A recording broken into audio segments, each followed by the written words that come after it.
සියලු දෙනාම සාදරයෙන් පිළිගන්නවා අදත් අපේ SL Cinema Universe YouTube channel එකට.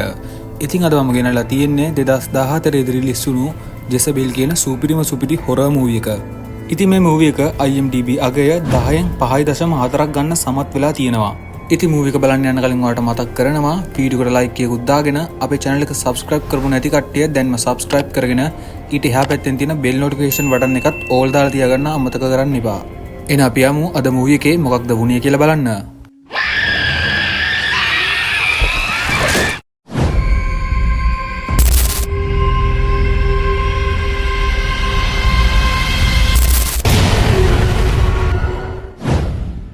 ඉතින් මූවි එක පටන් ගනිද්දිම අපිට පෙන්නනවා අද කතාවේ මේන්ම කැරක්ටර් එක වෙන ජෙසි එයාගේ හස්බන්ඩ් එක්ක අලුත් ගෙදරකට යන්න ලෑස්ති වෙනවා. මේ වෙලාවේදී අපිට දැනගන්න පුළුවන් වෙනවා ජෙසි ප්‍රෙග්නන්ට් කියලා. කොහොමද මේ දෙන්නා යන්න පිටත් වෙනවත් එක්කම හීනකින්වත් නොහිතපු විදියකට ඇක්සිඩන්ට් වෙනවා. ඊට පස්සේ සිහිය එන ජෙසි දකිනවා මෙයාව වට කරගෙන ඩොක්ටර්ස්ලා වගේක් ඉන්නවා. ඉතින් ජෙසි දැනගන්නවා ඇක්සිඩන්ට් එක නිසා එයාගේ හස්බන්ඩ් සහ දරුවා නැති වෙලා කියලා වගේම අස්ථි බිඳීමක් නිසා මෙයාගේ කකුල් දෙකම පණ නැති වෙලා ගිහිල්ලා තියෙනවා. ඩොක්ටර්ස්ලා කියන විදිහට මෙයාට මේක හොඳ වෙන්න මාස 3-4ක් යනවා. ඊට පස්සේ අපිට පෙන්නනවා මාස 2කට පස්සේ වෙන සිද්ධියක්. ඩොක්ටර් කෙනෙක් ජෙසි එක්ක කතා කර ඉන්න ගමන් ජෙසිගෙන් අහනවා ඔයාගේ පවුලේ කවුද ඉන්නේ කියලා.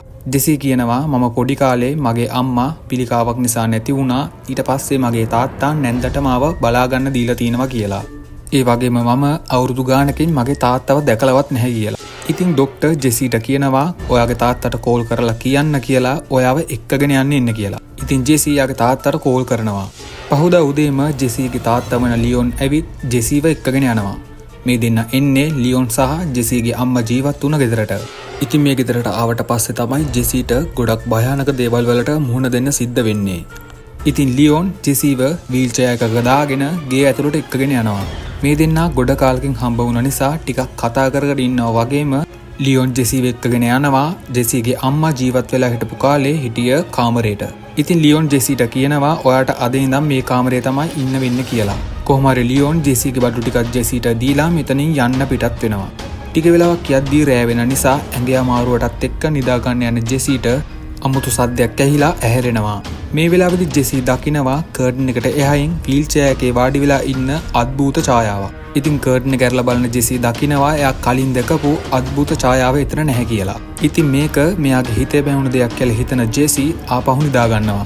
ඊළඟට අපිට පෙන්වන්නේ පහෝදා උදේ වෙන සිද්ධියක්. ජෙසි උදේම නැගිටලා කාමරය පරීක්ෂා කර ඉද්දි දකිනවා බිත්තියේ එල්ලලා තියෙන රූපයක්. ජෙසි ඒක ගන්න යනවත් එක්කම ඒක බිමට වැටිලා ඇඳ යටට වීසි වෙනවා. ඒක ගන්න යද්දි ජෙසි දකිනවා ඇඳ යට තියෙන පෙට්ටියක්. මේකේ ජෙසබෙල් කියලා ලියලා තියෙනවා. ඉතින් ජෙසිගේ මුළු නම තමයි ජෙසබෙල් කියන්නේ. මේක ඇරලා බලන ජෙසි දකිනවා මේක ඇතුලේ වීඩියෝ ටේප් වගේක් තියෙනවා.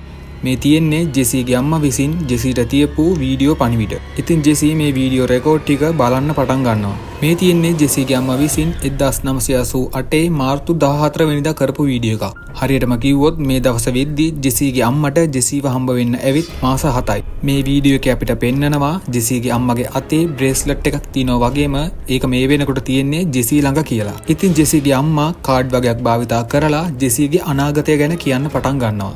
ටික වෙලාවක් යද්දී ජෙසිගේ අම්මා කාඩ් එකක් අරගෙන කියනවා ඔයත් එක්ක මේ ගෙදර මලගිය ගැහණු ආත්මයක් ඉන්නවා ඒක නරක දෙයක් නෙවෙයි කියලා. ඊළඟ කාඩ් එක ගන්නවත් එක්කම ජෙසිගේ අම්මා කියන්න පටන් ගන්නවා ඇයට ඕනේ ඔයාව මේ ගෙදර තියාගන්න කියලා. ඒ කියන්නේ අර මලගිය ආත්මයට. ඒත් එක්කම ලියොන් ඇවිත් ටීවී එක ඕෆ් කරලා ජෙසිගෙන් අහනවා මේ වීඩියෝ ටේප් ටික ඔයාට කොහෙන්ද හම්බ වුනේ කියලා. ඒත් එක්කම ලියොන් මේ වීඩියෝ ටේප් එක අරගෙන කඩලා දානවා. ඊට පස්සේ ලියොන් ජෙසිව වීල් චෙයාර් එකෙන් අයින් කරලා වීල් චෙයාර් එක අරගෙන ගිහින් ගඟට දානවා. ඊළඟට අපිට පෙන්නනවා ජෙසි ඇඳක හාන්සි වෙලා ඉද්දි කට්ටියක් ඇවිත් මෙයාව ගැට ගහලා අරගෙන යනවා. මේ වෙලාවේදී ජෙසි අద్భుත සිද්ධීන් ටිකක් දකිනවා. හරියට ගුරුකමක් කරන්න හදනවා වගේ. ඉතින් මෙතන ගින්නකට පිච්චුන වගේ කෙනෙක් ඉන්නවා ජෙසි දකිනවා. ටික වෙලාවක් මෙහෙම ඉද්දි එකපාරටම ජෙසිව නිින්දෙන් ඇහැරෙනවා. ඉතින් ජෙසි මේ දැකලා තියෙන්නේ හීනයක්. ටික වෙලාවක් යද්දී ආපහු ජෙසි දකිනවා කර්ටන් එකට පිටිපස්සෙන් අద్భుත ඡායාවක් වීල් චෙයාර් එකකින් මෙයා ඉන්න පැත්තට එනවා. ඒ වගේම ඒ අద్భుත ඡායාව මෙයාව අල්ලන්න යනවා. ඉතින් මේ සිද්ධිය නිසා ජෙසි හොඳටම බය වෙනවා. ඒ සීන් එක කට් කරලා ඊට පස්සේ අපිට පෙන්නනවා පහෝදා වෙන සිද්ධියක්. ජෙසි සහ ලියෝන් උදේ කෑම ගන්න ගමන් ඉද්දී ලියෝන් ඊයේ සිද්ධ වෙච්ච සිද්ධියට සමාව ඉල්ලනවා. ඊට පස්සේ ලියෝන් තවත් කෙනෙක් එක්ක වාහනයක නැගලා මෙතනින් පිටත් වෙනවා.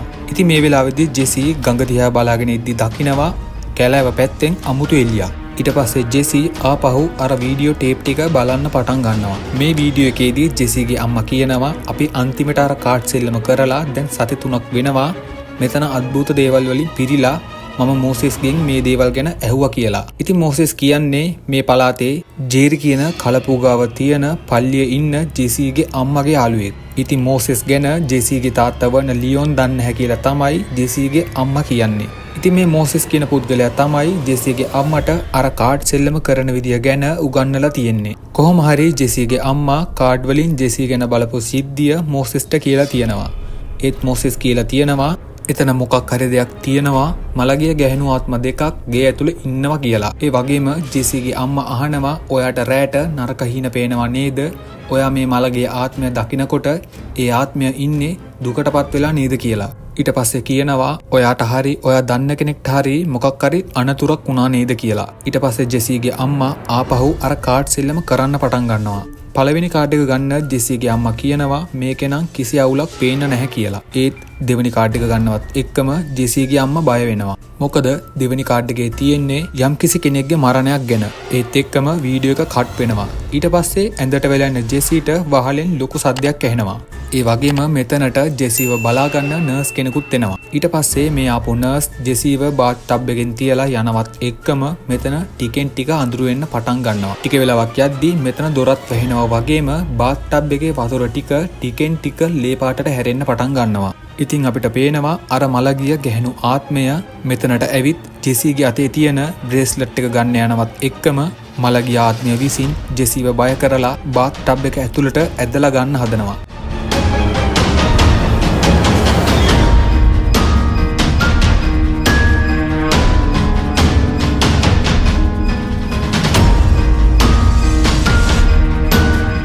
ඒත් ජෙසි මෙතනින් බේරෙන්න සමත් වෙනවා. ඒත් එක්කම මේ සද්ද ඇහෙන ලියෝන් සහ නර්ස් මෙතනට එනවා. ඒත් ජෙසි දකිනවා එයා කලින් දැකපු අර මලගේ ආත්මය මෙතන නැහැ කියලා. ඊට පස්සේ ලියෝන් අර නර්ස්වත් මෙතනින් එලවලා වීඩියෝ ටේප් ටික ගිනි තියන්න යද්දි ජෙසි කියනවා එහෙම කරන්න එපා මට ඒව බලන්න ඕනේ කියලා. ඒත් ලියෝන් ජෙසිටත් බැනලා මෙතනින් යනවා. ලියෝන් ටේප් ටික ගිනි තියන්න හිතාගෙන ඒකට පෙට්‍රල් දාලා ගිනි තියන්න යනවත් එක්කම ඒ ගිනි දැල්ල නිසා ලියෝන්ව ගිනි ගන්නවා වගේම මෙතන තිබුණ පෙට්‍රල් කෑන් වලටත් ගින්දර ඇවිලෙනවා. මේ අතර අපිට පේන්නනවා මඩුවේ දොර වැහිලා ලොක් වෙනවා. ඉතින් ලියෝන් මේ ගින්නෙන් බේරෙන්න කොච්චර උත්සාහ කරත් ලියෝන්ව මේ ගින්නට අහු වෙලා එතනම මැරෙනවා. ජෙසිටත් කරගන්න දෙයක් නැහැ. ඉතින් මේ වෙලාවේදී අපිට තේරෙනවා මේ වෙච්ච සිද්ධිය අර ආත්මය විසින් කරපු දෙයක් වෙන්නේ නැති කියලා. ඊට පස්සේ අපිට පෙන්නනවා ජෙසි එයාගේ තාත්තාගේ අවසන් කටයුතු වලට සහභාගී වෙනවා. මෙතනට එනවා ජෙසිගේ පරණ යාළුවෙක් වෙන ප්‍රෙස්ටන්. ඉතින් ජෙසි සහ ප්‍රෙස්ටන් කතා කර ඉද්දි ජෙසි දකිනවා එයා කලින් දවසේ දැකපු හීනේ හිටපු අර ගින්නකට පිච්චිලා මූණ විකෘති වෙලා ඉන්න අద్భుත මිනිස්සයව. ඒත් එක්කම ජෙසිට සිහිය නැති වෙනවා. ඊළඟට අපිට පෙන්නනවා ජෙසිගේ ගෙදර වෙන සිද්ධියක්. ඉතින් අපිට පේනවා ජෙසිගේ තනියට ක්‍රිස්ටන් මෙතන ඉන්නවා. ඒත් එක්කම අර මලගිය ආත්මය ක්‍රිස්ටන්ගේ ඇඟෙන් අල්ලනවත් එක්කම ක්‍රිස්ටන්ට හැරෙනවා. ක්‍රිස්ටන් වටපිට බැලුවත් මෙතන කවුරුත් පේන්න නැහැ. ඒත් එක්කම නිින්දෙන් හැරෙන ජෙසි දකිනවා ක්‍රිස්ටන් මෙතන ඉන්නවා කියලා. ටික වෙලාවක් යද්දී ක්‍රිස්ටන් ගෙදර යන්න හැදුවත් ජෙසි ක්‍රිස්ටන්ට කියනවා යන්න එපා එයත් එක්ක ඉන්න කියලා. ඉතින් එලිවැටනවත් එක්කම ජෙසි සහ ක්‍රිස්ටන් කැෆේ එකකට ගිහින් කතා කර ඉද්දි ජෙසි දැනගන්නවා ක්‍රිස්ටන් මැරි කරලා කියලා. ඉතින් මේ දෙන්න ඔහොම ටික වෙලාවක් කතා කර ඉද්දි ජෙසි එයා දකින හීනවල ඉන්න අර පිච්චුන මලගේ ආත්මය සහ ගැහැණු ආත්මය ගැන විස්තර ක්‍රිස්ටන්ට කියනවා. ඊට පස්සේ අපිට පෙන්නනවා ජෙසි සහ ක්‍රිස්ටන් එකතු වෙලා අර ටේප් දෙක අරගෙන ආපහු බලන්න පටන් ගන්නවා. ටික වෙලාවක් යද්දී ක්‍රිස්ටන් වීඩියෝ එක නවත්තලා ජෙසිට කියනවා මේ වීඩියෝ එක සහ ඔයාට වුණ අනතුරන් නිසා තමයි ඔයා මේ බය හිතන හීන දකින්න කියලා. ඒ වගේම මේ වීඩියෝ වල තියෙන දේවල් ඔක්කොම බොරු කියලා. ඉතින් කොහොම හරි වයිෆ් ගෙන් කෝල් එකක් එන නිසා ක්‍රිස්ටන්ට මෙතනින් යන්න සිද්ධ වෙනවා. ඊට පස්සේ තනියම ගෙදරට වෙලා ඩ්‍රින්ක් එකක් දාන ගමන් ඉන්න ජෙසිට හිතෙනවා ආපහු අර වීඩියෝ ටේප් ටික බැලුවා නම් හොඳයි කියලා. ඉතින් පළවෙනි වීඩියෝ එකේ තියෙන්නේ ජෙසීගේ අම්මා තාත්තා සහ ඒ දෙනාගේ යාළුවෝ ටිකත් එක්ක ක්‍රිස්මස් පාටි එකකට ගිහිල්ලා ඉන්න ගමන් ඉද්දි ජෙසීගේ අම්මා එතන ඉන්න හැමෝටම කියනවා මම ප්‍රෙග්නන්ට් කියලා. දෙවෙනි වීඩියෝ එක බලන ජෙසී දකිනවා එයාගේ අම්මා අඬ කියනවා ජෙසබෙල් ඔයා දැනටමත් මැරිලා කියලා. ඒත් එක්කම මෙතන තිබුණ බෝතලේ ගිහින් බිත්තිය වැදිලා කුඩු වෙනවා. ඉතින් මේ සිද්ධියට බය වෙන ජෙසී ක්‍රිස්ටන්ට කෝල් කරත් කෝල් එක ආන්සර් කරන්නේ ක්‍රිස්ටන්ගේ වයිෆ්. ඒ නිසා ජෙසීට මේ කෝල් එක කට් කරන්න වෙනවා. ටික වෙලාවක් යද්දී ජෙසීට ඇහෙනවා උඩ තට්ටුවේ ඉඳන් මෙයාගේ පැත්තට කවුරු හරි දුවගෙන එන වගේ අඩි සද්දයක්. ඉතින් මේකට බය වෙන ජෙසීව කණ්ණාඩිය ළඟට වීසි වෙලා යනවා. ඒත් එක්කම ජෙසී දකිනවා අර මල ගිය ගැහෙණු ආත්මය මෙයාගේ පිටිපස්සේ ඉන්නවා. ඒත් එක්කම පිටිපස්ස හැරලා බලන ජෙසී දකිනවා ඒ ආත්මය හිටපොතන නැහැ කියලා. ටික වෙලාවකින් ජෙසීට ඇහෙන්න පටන් ගන්නවා ළඟට එන්න කියලා කොඳුරන කටහඬක්. ඉතින් ජෙසී කණ්ණාඩිය ළඟට ගිහින් ඒක අල්ලන්න යනවත් එක්කම කණ්ණාඩිය බින්දෙනවා. ජෙසී දකිනවා කන්නඩියට පිටිපස්සෙන් බිත්තිය කැඩිලා තිනවා වගේම ඒක ඇතුලේ මොකක්දෝ දෙයක් තියෙනවා කියලා. ඉතින් ඒක අරන් බලන ජෙසී දකිනවා ඒක තවත් වීඩියෝ ටේප් එකක් කියලා. ඉතින් ජෙසී ඒ වීඩියෝ ටේප් එක වීසි කරලා දානවා. ඊළඟට අපිට පෙන්නන්නේ පහවදා උදේ වෙන සිද්ධියක්. නිින්දෙන් නැගිටින ජෙසී දකිනවා කලින් දවසේ රෑ බිත්තිය වැදිලා කුඩු වුණ බෝතලේ මේසෙ උඩ තියෙනවා. ඊළඟට අපිට පෙන්නනවා ගඟලකට වෙලා ඉන්න ජෙසීව. එතනට ක්‍රිස්ටන් එනවා වගේම මේ දෙන්නා දකිනවා ජෙසී කලින් දැක්කා වගේ කැලෑව පැත්තේ මොකක් හරි සිද්ධියක් වෙනවා කියලා. කොහොම හරි ජෙසී සහ ක්‍රිස්ටන් තීරණය කරනවා මෙතන තියෙන බෝට්ටුවත් අරගෙන කැලෑව පැත්තට යන්න. මෙහෙම එද්දී මේ දෙන්නා දකිනවා ගස්වල අමුතු දේවල් එල්ලලා තියෙනවා. ඉතින් මේ දෙන්නා කොහොම හරි වගුරු බිමකට එනවා. මේ වෙලාවේදී ක්‍රිස්ටන් දකිනවා මරලා දාපු කුකුලෙක්ව. මෙතන හෝනියම් ගුරුකම් කරන තැනක් වගේ තමයි අපිට පේන්නේ. මේ වෙලාවේදී ජෙසී දකිනවා වතුර යට මොකක්දෝ දෙයක් තියෙනවා. ඉතින් ක්‍රිස්ටන් වතුරට බැහැලා මේක ගන්නවත් එක්කම මේ දෙන්නා දකිනවා ඒ බෝනික්ෙක් කියලා. ටික වෙලාවක් යද්දි මේ දෙන්නා දකිනවා පොඩි සොහොන් කොටක්. මේක දකින ජෙසී එකපාරටම පුදුම වෙනවා. මොකද කියනවනම් මේ සොහොන් කොටේ නම වෙනුවට තියෙන්නේ ජෙසබෙල් වගේම මරණ දින වෙනුවට තියෙන්නේ 1988 ජූනි 12 කියලා. ඉතින් මේක තමයි හරියටම ජෙසීගේ උපන්දිනය. ජෙසී සහ ක්‍රිස්ටන් මේ සොහොන ගැන කතා කර ඉද්දී ක්‍රිස්ටන් අහනවා ඔයාට නියුන් සහෝදරියක් හිටියද කියලා. ඒත් ජෙසී කියනවා මට එහෙම නියුන් සහෝදරයෙක් හිටියේ නැහැ කියලා. ඉතින් මේ සොහොන් කොත යට මල සිරුරක් තියෙනවද කියලා බලන්න හිතාගෙන මේ දෙන්නා ආයුධ ටිකක් ගෙනල්ලා සොහොන හාරන්න පටන් ගන්නවා. ඉතින් ටික වෙලාවක් හාරගෙන යද්දී ක්‍රිස්ටන්ට හම්බ වෙනවා මිනි පෙට්ටියක්. මේ කැරලා බලන මේ දෙන්නා දකිනවා ඉපදුණු ගමන් වගේ පොඩි ළමයෙකුගේ අස්ථි කොටස් වගේක් තියෙනවා. ඉතින් ජෙසී සහ ක්‍රිස්ටන් මේ අස්ථි කොටස් ටික පොලිසියට බාර දෙනවා. ඉතින් මේ විස්තරය දැනගන්න පොලිසිය කෙනත් ජෙසීගෙන් අහන්නේ ඔයාට නියුන් සහෝදරියක් හිටියද කියලා. ඒත් ජෙසී කියනවා නැහැ කියලා. කොහොම හරි ක්‍රිස්ටන් ජෙසීව එයාගේ ගෙදර තනියම තියන්න බැරි නිසා ක්‍රිස්ටන්ගේ ගෙදර එක්කගෙන ගියත් ක්‍රිස්ටන්ගේ වයිෆ් ඒකට කැමති වෙන්නේ නැහැ. ඉතින් පහවදා උදේම ක්‍රිස්ටන් සහ ජෙසී වයසක ගැහැණු කෙනෙක්ව හොයාගෙන යනවා. ඉතින් මේ ගැහැණු කෙනා මුලදී හොඳින් කතා බහ කරලා හිටියත් ටික වෙලාවක් යද්දී අමුතු භාෂාවකින් කතා කරන්න පටන් ගන්නවා. ටික වෙලාවක් යද්දී ඒ ගැහැණු කෙනා ජෙසීගේ කොණ්ඩෙන් ඇදලා අරගෙන අර අමුතු භාෂාවෙන් මොකද්දෝ කියන්න පටන් ගන්නවා. ඉතින් මේ සිද්ධිය නිසා ක්‍රිස්ටන් සහ ජෙසී මෙතනින් පිටත් වෙලා යනවා. මේගොල්ලෝ යන ගමන් ඉද්දී ජෙසී ක්‍රිස්ටන්ට අර මොසෙස් කියන පුද්ගලයා ගැන විස්තර කියන්න පටන් ගන්නවා. මගේ අම්මා කාඩ් වලින් අනාගතය ගැන බලන්න ඉගෙනගෙන තියෙන මොසෙස්ගෙන් වගේම එයා කලපුව ළඟ තියෙන පල්ලිය තමයි ඉඳලා තියෙන්නේ කියලා. ඉතින් මේ දෙන්නා ඒ කලපුව ගාව තියෙන පල්ලියට යනවා. මෙයාලා දකිනවා බල්ලෙක්ව බෙල්ල කපලා දාලා මරලා තියෙනවා. මෙයාලට තේරෙනවා කවුරු හරි මෙතන ගුරුකමක් කරලා තියෙනවා කියලා. ඉතින් මේ වෙලාවේදී ක්‍රිස්ටන් දකිනවා මොසෙස්ගේ ෆොටෝ එකක්. ඉතින් මොසෙස් කියන්නේ කළු ජාතික පිරිමි කෙනෙක්. මොසෙස් ඉපදිලා තියෙන්නේ 1952 දෙසැම්බර් 12 වගේම එයා මරණයට පත් වෙලා තියෙන්නේ 1988 ජූනි 12. ඒ කියන්නේ ජෙසීගේ උපන්දිනේ දවසේ. ඉතින් මේ ෆොටෝ එකේ ලියලා තියෙනවා ලෙග් බාගේට්ටුව අරින්න මොසෙස්ට එන්න දෙන්න කියලා. ඉතින් අපිට තේරෙනවා මේක කවුරු හරි විසින් මොසෙස්ගේ මළගිය ආත්මය ගෙන්නන්න කරපු වැඩක් කියලා. ඒත් එක්කම මෙතනට මිනිස්සු වගේක් එනවා. මේ වෙලාවේ මේ මිනිස්සු ටික අනවසරෙන් ආපු ක්‍රිස්ටන්ට හොඳටම පහර දෙනවා. ඉතින් ජෙසී එයාට ගහන්න එපා කියලා කෑ ගන්න නිසා ඒ මිනිස්සු ටික ජෙසී සහ ක්‍රිස්ටන්ට යන්න දෙනවා. ඊට පස්සේ මේ දෙන්නා ජෙසීගේ ගෙදරට එනවා වගේම ක්‍රිස්ටන් ජෙසීට කියනවා ඔයා තවදුරටත් මේ ගෙදර ඉන්න එපා. ඔයාගේ බඩු ටිකත් පැක් කරගෙන අපේ අම්මලගේ ගෙදර යමු කියලා. කොහොම හරි ජෙසී සහ ක්‍රිස්ටන් ගේ ඇතුළට ගිහින් බඩු ටික පැක් කරන්න පටන් ගන්නවා. ඊට පස්සේ ක්‍රිස්ටන් බඩු ටිකත් වාහනේට දාලා ජෙසීවත් උස්සගෙන ඇවිත් වාහනේට නගනවා. ඒ වාහනේට නගන ක්‍රිස්ටන් දකිනවා එයා එක්කන් ඇවිල්ලා තියෙන්නේ ජෙසීව නෙවෙයි අර මලගිය ආත්මය කියලා. මේ අතරදී අපිට පෙන්නනවා තාමත් ගේ ඇතුලේ බඩු ටික පැක් කරන ගමන් ඉන්න ජෙසීව. මේ වෙලාවේදී එකපාරටම ගෙදර දොරත් වැහෙනවා. මේ වෙලාවේදී අර මලගිය ආත්මය ක්‍රිස්ටන්ව මරන්න උත්සාහ කරනවා.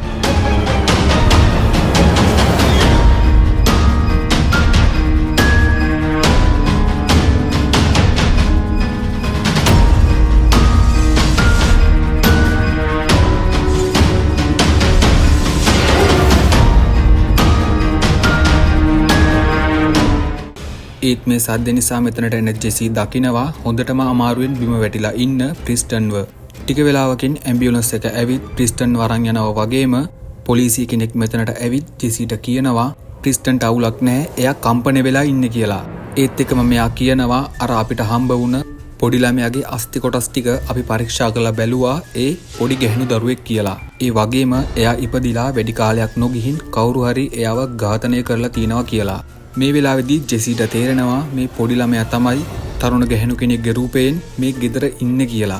ඒ වගේම එයාට ඕනේ අපිට කරදරයක් කරන්න නෙවෙයි එයාට ඕනේ අපේ උදව් කියලා. ඊට පස්සේ අපිට පෙන්නනවා ජෙසී ඊටපන්දමකුත් පත්තු කරලා අර මලගිය ආත්මයට කතා කරනවා. මේ වෙලාවේදී ජෙසී අහනවා ඔයා කවුද කියලා. ඒත් එක්කම මෙතන තියෙන ඊටපන්දමක් නිවිලා ජෙසබෙල් කියලා කොඳුරන ගැහණු කටහඬක් ඇහෙනවා. ඒත් එක්කම ජෙසීට පොලිසියෙන් කෝල් එකක් ඇවිල්ලා කියනවා අපිට අර අස්ථි කොටස් වල DNA රිපෝට් එක ලැබුණා. ඒකට අනුව ඒ ඉන්නේ කළු ජාතික පොඩි ගැහණු දරුවෙක් කියලා. ඒත් එක්කම ටීවී එක ඔන් වෙනවා වගේම ජෙසී දකිනවා එයාට අර බිත්තිය ඇතුළේ තිබිලා හම්බ වුණ වීඩියෝ ටේප් එක මේස උඩ තියෙනවා. ඒත් එක්කම ජෙසී ඒ වීඩියෝ ටේප් එක බලන්න පටන් ගන්නවා. ඒ වීඩියෝ එක බලද්දි ජෙසී දකිනවා එයාගේ අම්මා පුංචි ජෙසීවත් එතන තියාගෙන ඉන්නවා වගේම පුංචි ජෙසී හොඳටම අඬනවා. ඒත් එක්කම ජෙසීගේ අම්මා කියනවා මම ඔයාට කියන්නම් ඔයා කවුද කියලා. ජෙසබෙල් ඔයා දැනටමත් මැරිලා ඔයාගේ තාත්තා තමයි මෝසෙස් කියලා. ඒත් එක්කම කියනවා ජෙසබෙල් ඔයා ගාවට එන හැම එකක්ම ඔයා ගන්න ඕනේ කියලා. ඒත් එක්කම ජෙසීගේ අම්මා වෙඩි තියාගෙන සියදිවි නසා ගන්නවා. ඒත් එක්කම මෙතනට ජෙසීගේ අම්මගේ මලගිය ආත්මය එනවා. මේ වෙලාවේදී ජෙසී දැනගන්නවා එයා මෙයාගේ ඇත්තම දුව නෙවෙයි කියලා. ඒත් එක්කම ජෙසී අම්මට කියනවා ඔයා ජෙසබෙල් වෙනුවෙන් ඔයාගේ ජීවිතේම කැප කරා. ජෙසබෙල්ව හම්බ වුණත් එයා තාත්තගේ නෙවෙයි කියලා. ඒත් එක්කම අපිට පෙන්නනවා ජෙසීගේ අම්මට ළමයාව හම්බ වුණත් එයා කළු ජාතික කෙනෙක් කියලා. ඉතින් මේ දරුවා මෝසෙස්ගේ. ඉතින් මේක දැනගත්තට පස්සේ ලියොන් විසින් පුංචි ජෙසබෙල්ව වතුරේ ගිල්ලලා මරනවා. ඉතින් මේ පුංචි ජෙසබෙල්ගේ අස්ථි කොටස් තමයි ජෙසීටයි ක්‍රිස්ටන්ටයි වගුරු බිමේ තිබලා හම්බ වුණේ. ඉතින් ජෙසීගේ අම්මටයි මෝසෙස්ටයි හම්බ වුණ ජෙසබෙල්ගේ ආත්මය තමයි මේ ගෙදර සැරිසරන්නේ. ඊට පස්සේ ලියොන් විසින් මෝසෙස්වත් එයාගේ ගේ ඇතුළේදීම ගිනි තියලා මරලා දානවා. ඉතින් ඔයාලට මතක ඇති ජෙසී දකින හීනවල ඉන්න අර පිච්චුන ආත්මය තමයි මෝසෙස්. ඉතින් කොහොම හරි ලියෝන් ඒ අපරාධය වහන්න හිතාගෙන තවත් ගැහණු දරුවෙක් හදාගන්න අරගෙන තියෙනවා. ඒ තමයි ජෙසී. මේ වෙලාවේදී ජෙසීට මතක් වෙනවා මෝසෙස්ගේ පල්ලිය ළඟ හිටපු අර මිනිස්සු ටික. ඒ මිනිස්සු ටික තමයි ජෙසබෙල්ගේ සොහන් හදලා ජෙසබෙල්ගේ ආත්මය ගෙන්නලා තියෙන්නේ. ඉතින් මේ වෙලාවේදී මෙතනට එනවා මෝසෙස්ගේ මලගිය ආත්මයක්. ඉතින් මේ දෙන්න එකතු වෙලා ජෙසීව වතුර ගිල්ලලා මරන්න හදනවත් එක්කම මෙතනට ක්‍රිස්ටන් සහ පොලිසියෙන් එනවා. ඉතින් ක්‍රිස්ටන් දකිනවා ජෙසී තනියම වීල්චෙයාර් එකෙන් වතුර තියෙන පැත්තට යනවා. ක්‍රිස්ටන් ජෙසීව බේරගන්න ආවත් ජෙසීව වතුරට වැටිලා පතුලටම යනවා. ඉතින් මෙතනට එනවා ජෙසබෙල්ගේ ආත්මය. එයා මෙතනට ඇවිත් ජෙසීගේ අතේ තියෙන බ්‍රේස්ලට් එක ගලවලා එයාගේ අතට දාගන්නවා. ඉතින් හරියටම බැලුවොත් මේ බ්‍රේස්ලට් එක අයිති වෙන්න ඕනේ ජෙසබෙල්ට. ඊට පස්සේ වතුරෙන් උඩට එන ජෙසබෙල්ගේ ආත්මය ජෙසී විදිහට වෙනස් වෙනවා. ඒ කියන්නේ මේ ඉන්නේ ජෙසීගේ රූපෙන් ඉන්න ජෙසබෙල්ගේ ආත්මය. ඉතින් මේ ඉන්නේ ජෙසබෙල්ගේ ආත්මය කියලා දන්නේ නැති ක්‍රිස්ටන් මෙයාව ගේ ඇතුළට අරගෙන යනවා. ඒත් එක්කම මේ පොලිසිය කෙනා අහනවා ජෙසී ඔයා හොඳින්ද කියලා. ඒත් එක්කම මේ මලගිය ආත්මය කියනවා මම ජෙසී නෙමෙයි ජෙසබෙල් කියලා. මේ සීන් එකෙන් අද මූවි එක එන්ඩ් වෙනවා. ඉතින් මේ ජෙසබෙල්ගේ මලගිය ආත්මය හැමදාමත් ජෙසී විදිහට ඉඳීවි. ඉතින් ඔයා අද මූවි එක මුලින් ඉඳන් බැලුවා නම් අනිවාර්යෙන්ම මේකට ලයික් එකකුත් දාලා ඊළඟටත් මේ වගේ සුපිරි මූවිස් ඕන නම් කමෙන්ට් එකකුත් දාන්න අමතක කරන්න එපා. වගේම ඔයා තාමත් අපේ YouTube channel එක subscribe කරලා නැත්නම් දැන්ම පහලින් තියෙන subscribe button එක click කරලා ඊට එහා පැත්තෙන් තියෙන bell notification button එකත් all දාලා තියාගන්න අමතක කරන්න එපා. එහෙනම් මේ වගේ තවත් සුපිරි මූවි එකකින් ඉක්මනින්ම මුණ ගැහෙමු. මේ SL Cinema Universe